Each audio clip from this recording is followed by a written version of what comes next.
Hey again, everyone. Tim Landis from Rustic Outlaw Guitars here for you.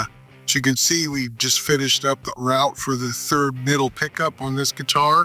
Again, we're building this guitar as part of a series of videos we'll be sending for Guitar Kit World, and I thank Guitar Kit World for sending me this kit. And this kit's very special. This guitar being built for the guitarist Kimmy McDaniels in Tune the Chest for their upcoming record release coming out in the summer of this year.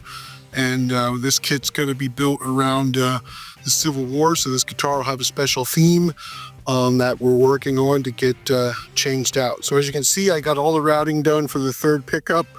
First pickup's in, I don't have the third pickup yet, but if you take these out, you can see. I want to show you something that did happen.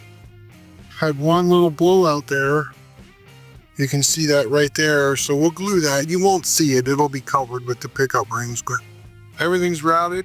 All we gotta do is a little route in there for the screws to go in, but pretty exciting for this one. Well, we're gonna keep moving on. Next video, I'm gonna start working on the neck. I'm prepping the neck, and then we can glue this guitar up and then start working on the theme. Gonna fix this little piece of maple right here. Again, thank Guitar Kit World for going with a solid top now. That's very exciting instead of the veneer. Again, it's really cool, and that's going to make that fix a little really easy. Get some glue in there, hold it in place, and we'll call it a day. All right. Thanks, everyone. Thanks for watching. Have a great day.